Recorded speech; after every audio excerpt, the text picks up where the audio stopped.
Et salut les rôlistes, c'est Lozatal. Alors, j'ai pas mal de choses à vous dire, vu qu'on commence une nouvelle semaine, une nouvelle série de Pathfinder. Alors, je viens d'apprendre qu'en fait, je pouvais vous faire des vidéos, vous montrer le jeu, que dans l'intérieur de l'acte 3. En fait, je peux aller jusqu'à la fin de l'acte 3 et normalement, vers l'acte 4, je devrais avoir une grosse pop-up qui devrait arriver pour me dire « Stop, il te faut arrêter ». Et ça tombe bien puisque sur une partie que j'ai faite moi-même, de mon côté, je me suis rendu compte que l'acte 3 est quand même vachement bien. J'ai extrêmement hâte d'arriver jusque-là avec vous.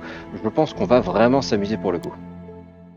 Mais je vais éviter de trop vous spoiler, ce serait quand même bien dommage. While the survivors wander the dungeons, the battle on the surface rages on. The warriors of Canabras are trying to defend the Wardstone, but their strength is flagging. Their resistance is valiant, yet it will all be in vain if no one rises up to turn the tide. La surface, enfin! Ah, rien de tel qu'un bon bol d'air frais. Salut à toi, monde de la surface, et prépare-toi, car j'arrive. J'espère que tu es heureux de me revoir. Écoutez, on se bat un peu plus haut. Après avoir échappé à tout ça, j'ai l'impression que nous allons nous jeter dans la gueule d'un autre loup. Ouais. Ah, c'est bon de le dire. Alors, on va entrer dans un gros morceau là d'aventure, ça va vraiment être extrêmement sympa.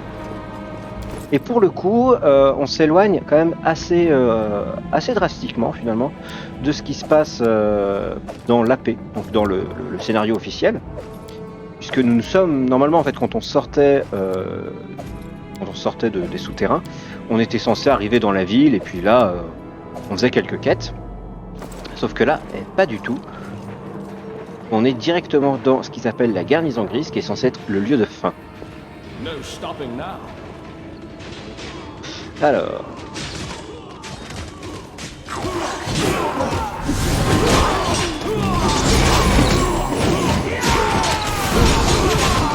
Ça, c'est de la baston.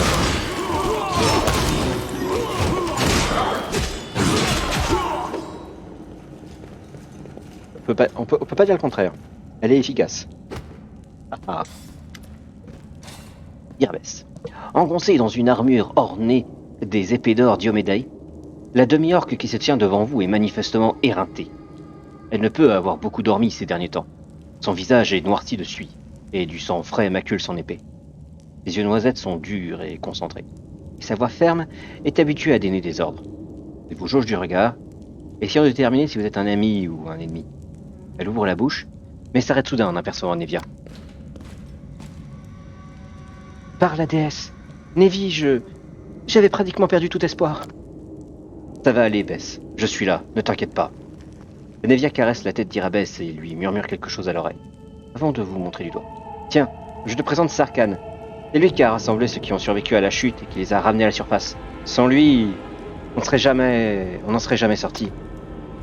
Nevia se tourne vers vous. Sarkhan, je vous présente Irabès Tirabeid, ma femme et accessoirement la commandante du guet de l'Aigle. La demi-heure coche la tête.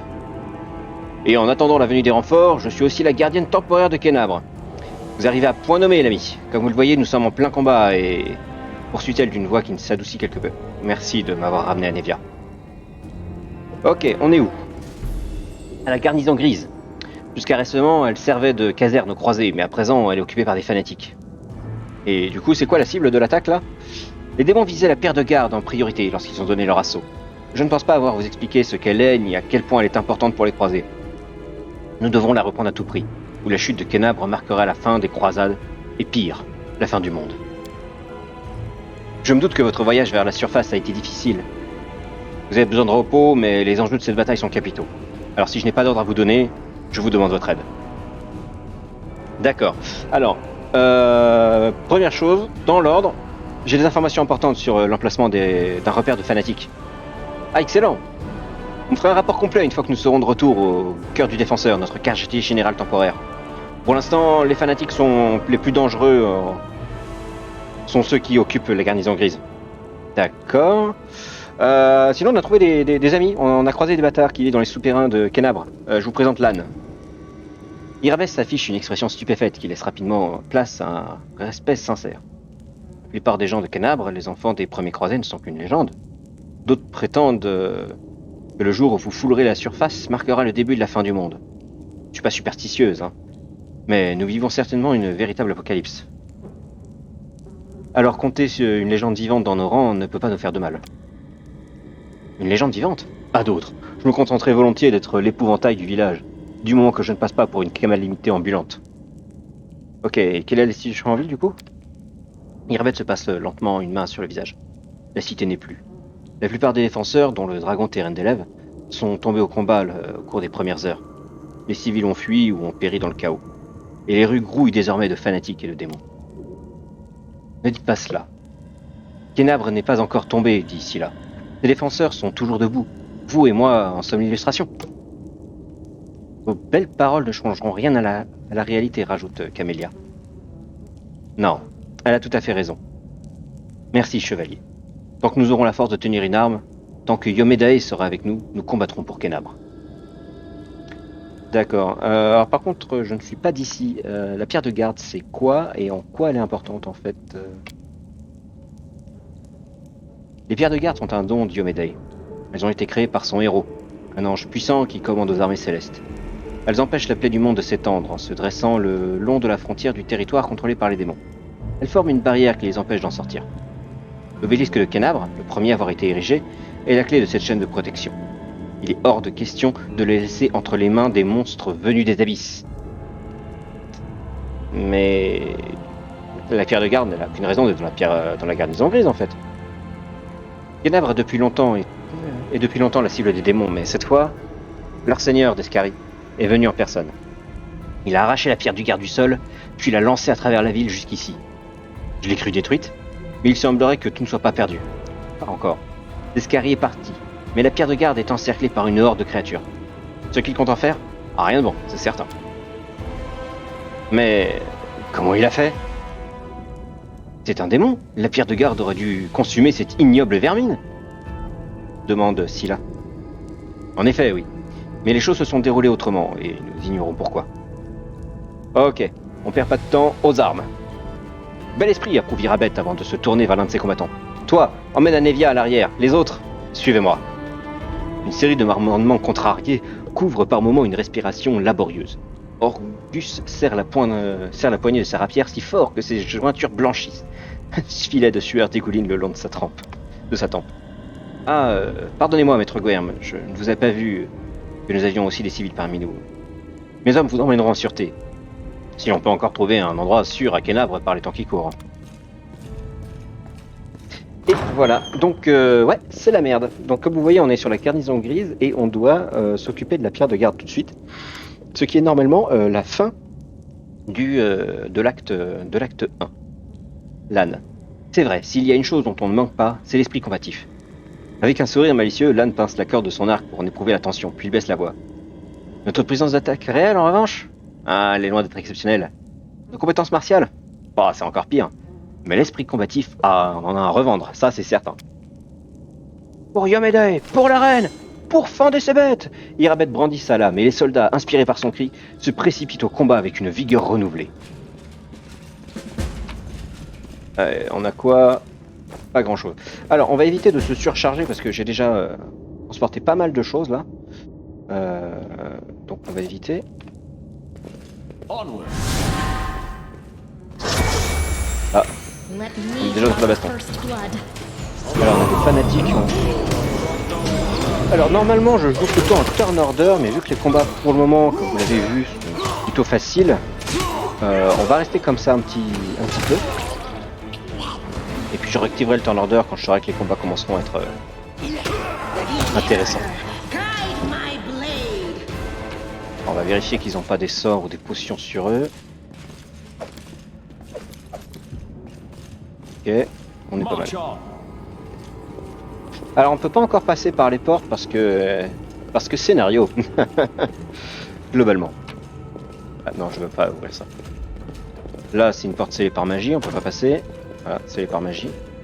Par contre, on devrait pouvoir peut-être ouvrir cette I porte-là. am helpful, am I No not? stopping now. Heureusement que Camélia est douée avec un crochet. Ah, là, c'est la pierre de garde, justement. Et... Eh ben, c'est bien, on est encerclé, c'est génial. Mais je vous connais. Alors, vous faites partie de ces fanatiques. Comment ça va? Vous ne voulez pas nous rejoindre? Vous n'avez aucune chance, mais nous, on survivra. Je ne peux pas. Allez, laissez tomber ces bons à rien. Les croisades, c'est fini. Bientôt, les démons régneront sur le monde entier. Facile de repérer les fanatiques, hein. Ils ont tous une cousine. Ah. L'un des guerriers hésite. D'accord, je n'ai plus rien à perdre. Chlora Baphomet, maudit traître, vous paierez pour cette trahison. Je le jure sur Yomédée. Aux armes, reprenons Kenabres. On va laisser parler à gauche, on va s'occuper de la droite. Et on va passer en turn order du coup. Ça va être plus sympa. Alors. Bon, du coup, ça veut dire qu'on regarde la petite bataille qui se passe à gauche, mais bon, c'est pas grave. Ah, on a Stoughton Vane aussi qui est déjà présent. Stoughton Vane qui est un personnage qui normalement apparaît plutôt dans l'acte 2. C'est sympa de le voir aussi vite. Parce que ça veut dire qu'ils ont... et c'est ça que je trouve très intéressant avec les jeux faits par Roll4, c'est qu'ils ont vraiment travaillé le lore et vraiment essayé d'intriquer tous les éléments de la campagne entre eux pour former un tout qui est au final beaucoup plus cohérent que simplement en fait si on lit les livres et qu'on joue l'aventure telle que donnée par le livre, bah, c'est quand même vachement moins bien. C'est quand même plutôt un bon travail. Mais bon, c'est quand même plus facile quand on a une équipe de rédaction, une équipe de scénaristes plutôt qu'un seul et unique MJ. À un moment, il faut être réaliste.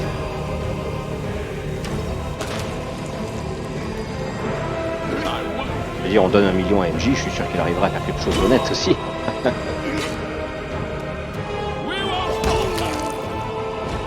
Ok, je suis quasiment KO, je vais me reculer un peu. En espérant que les archers ne m'abattent pas. Je sais plus. Est-ce que Camélia avait déjà du soin? Oui, parfait. Waouh. J'ai pris cher. J'aurais peut-être pas dû tenter un soin. Voyons voir.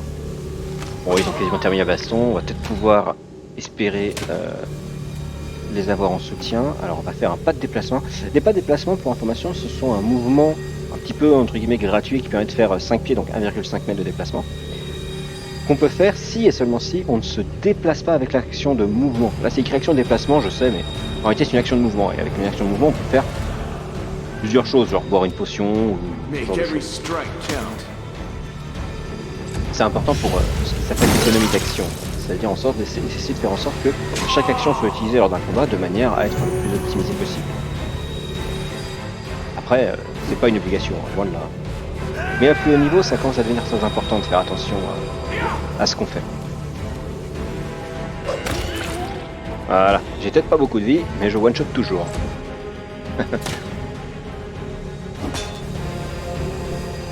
Et heureusement que celui-là est là, parce que putain, elle encaisse tout. Ah combien c'est là déjà? 22, ah oui, c'est énorme pour un niveau 2. En général, on arrive, en y mettant du sien, on peut arriver dans les 20 CA. 22, ça fait quand même pas mal. Alors du coup, on va en profiter pour la faire s'avancer, ce qui va permettre de faire une tenaille. Alors là, on serait sur la version papier. Là, on aurait une vraie tenaille. Mais il se trouve que pour des raisons de simplicité, avec les jeux Roll4, donc du coup, comme celui-ci, Wrath of Atreus ou Kingmaker, tout simple fait d'être deux contre un adversaire le fait qu'il est considéré comme en tenaille. Ce qui rend la tenaille beaucoup plus facile, et c'est pas plus mal. Parce qu'après tout, on est en solo, hein, l'important c'est plus le côté ludique que vraiment la partie pure passe-temps là-dedans. Ok, ils ont fini à gauche. Ça reset le combat parce qu'ils sont plus dedans. Alors... Allez. Allez, Camélia. Il va falloir attendre très longtemps avant qu'elle soit vraiment efficace. Parce que là, c'est vraiment pas ouf. You won't survive me. Ok. Donc là, Lan, il avait deux actions. Il pouvait tirer 2 flèches. Ce qui fait qu'il a tiré la première sur Fanatic et la deuxième, il a tiré sur l'autre. Même si j'ai demandé de tirer que sur un seul. Parce que comme la deuxième flèche, finalement, pour éviter de la gâcher, il la tire ailleurs. Ce que ne faisait pas le Kingmaker. Hein, en Kingmaker, si on faisait juste en turn order, si l'attaque n'était pas consommée complètement, bah elle était perdue en fait. C'est quand même un peu chiant. Oh, il y a un dodge. Oh non, le Fanatic qui risque de me tuer, j'ai pas assez de PV pour tenir ça moi. Des potions sur moi? Oui, allez. Voilà. Donc ça c'était mon action de mouvement. Du coup, je vais directement me rapprocher. Plus près. Voilà. Et j'ai reperdu tout ce que j'ai gagné. J'adore. Parfait. Quand on va s'y prendre? Ça c'est la merde. Ah non. Il y a du secours qui arrive.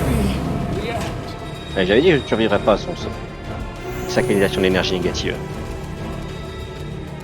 Bon, on va se débarrasser de lui en premier. Pour ça, il faut faire des dégâts, évidemment.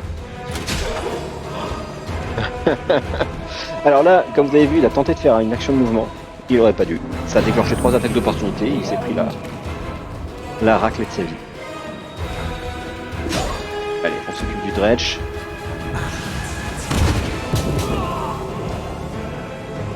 C'était pas un des miens ça qui tombait. Non, j'ai eu peur. Voilà.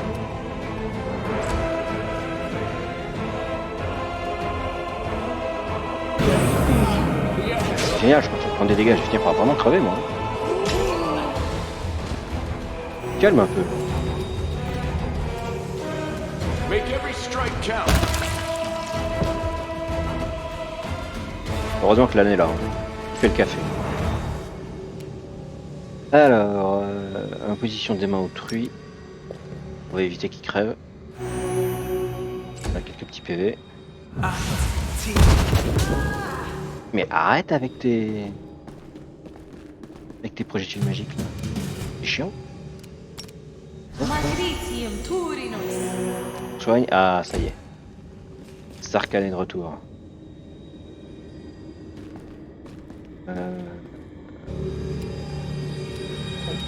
Il dira qu'il n'a pas tué direct, c'est dommage.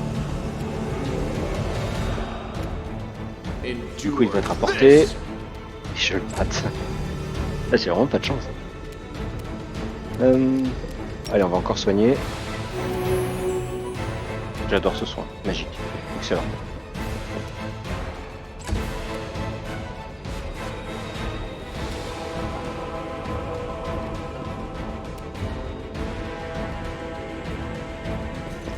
Alors on s'avance. Et voilà. Alors je devrais avoir des potions de soin qui traînent, excellent, parfait. Les voilà. On va s'en boire beaucoup. Histoire de se requinquer un bon coup. Ah, et je me souviens que on m'avait demandé dans les commentaires que je montre les stats de Radiance. Du coup, voilà les stats de Radiance. Alors du coup, je vais passer ça en info histoire de pouvoir. Quand tu veux. Non, tu veux pas. Bon bah tant pis. Du coup, ouais, c'est une épée longue 2 mètres, ce qui veut dire qu'elle a +1 pour toucher. Et qu'elle est potentiellement enchantable, mais ça, il n'y a pas de système vraiment d'enchantement dans le jeu. C'est pas très important. Mais surtout, elle est en fer froid, ce qui veut dire qu'elle peut passer la résistance aux dégâts des démons. Et ça, c'est plutôt important. Et en plus de ça, Radiance va évoluer au fur et à mesure de l'aventure. Ça, il faut réunir des composants particuliers et parler à un PNJ particulier qui va permettre de... Alors, c'est pas l'enchantement, parce qu'en fait, l'épée était, on va dire, plus ou moins corrompue, et le but, c'est de lui rendre sa vraie nature. On enlève le truc qui sert à rien. Voilà. fouille les corps, on récupère les potions qui sont dessus, les sorts. Il n'y a pas de petit profit. Hop, hop. Voilà. Hop. Aux armes, reprenons Canabre.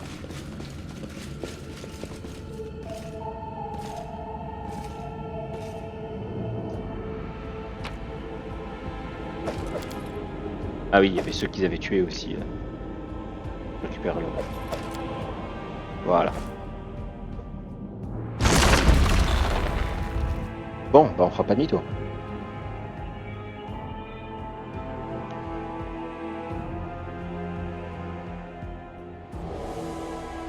Alors là, du coup, on va arriver à une petite cinématique qui est très intéressante. Et on s'arrêtera juste après. Minago, une démone qui n'a pas d'yeux. Oui? Oh, des invités. On aurait pu dire que la démone, qu'elle était belle si elle avait possédé des yeux. Un sourire suffisant se dessine peu à peu sur ses lèvres. Ah, vous arrivez juste à temps. L'endroit est un peu en pagaille, mais je n'ai pas encore versé le sang dans les coupes. Pourquoi ne pas... Oh. La démone ouvre grand la bouche de stupéfaction. Puis lève une main parfaite pour la couvrir. En voilà une surprise. Stoughton, mon petit chéri, cela faisait si longtemps. Tu m'as tellement manqué. Et toi, t'es-tu langui de moi? Admets-le, tu mourrais d'envie de me revoir. Silencieux jusque-là, le vieux nain au nombre de la troupe d'Irabès crache sur le sol. Peu. Son visage dur et creusé comme un roc abîmé par le temps semble se tordre de douleur. Minago, encore toi, sale garce. Minago, celle qui, la demi-gorque, est bien trop élevée pour cracher, mais le nom roule comme une insulte sur sa langue. Prudence. C'est l'une des créatures les plus dangereuses de l'ordre démoniaque. Elle a autrefois causé un massacre à Canabre. Si elle est de retour, c'est sûrement pour terminer ce qu'elle a commencé. Stanton, vous connaissez cette démone? S'il me connaît? Stanton, très cher. Dis-leur comme nous étions proches. Cette garce, siffle le nain d'une voix grinçante comme du métal rouillé. C'est elle qui m'a détourné du droit chemin. À cause d'elle, je me suis perdu dans les abysses. À cause d'elle, Drezen est tombé. Oh, je te trouve bien accusateur, menace Minago en pointant sur Stanton un doigt crochu et délicat. Moi, je me souviens surtout de l'empressement avec lequel tu venais me retrouver. Tu me suppliais de revenir te voir. Je me souviens encore de ta promesse de satisfaire tous mes désirs. Une promesse faite de ton plein gré. Et voilà qu'aujourd'hui tu m'accuses de la chute de Drezen. Oh non, détrompe-toi, très cher. Ce succès te revient entièrement. Je vais arracher tes lèvres de vipère et les enfoncer dans ta gorge. Allons, Stanton. Ne dis pas des choses pareilles. Toi qui les embrassais si tendrement. Oh, mon chéri, tu ne m'aimes donc plus? Souviens-toi que nous étions si bien, ensemble. J'espérais que nous pourrions nous réconcilier. Je vais te tuer! Et elle s'enfuit. Bon alors vu qu'on a toute une équipe, on va enlever le... Voilà. On va enlever le turn order parce que ça ne nous servira à rien. On a tous les PNJ pour nous aider. On va essayer de prendre un point de vue un peu plus intéressant. Pause. Est-ce que je peux l'atteindre? Ouais. On va foncer pour l'atteindre. Histoire d'arrêter au plus vite tous ces sorts qui vont nous embêter un peu trop là. Voilà. Waouh! D'où il m'a fait aussi mal lui. 8 dégâts, faut qu'il se calme. Hein.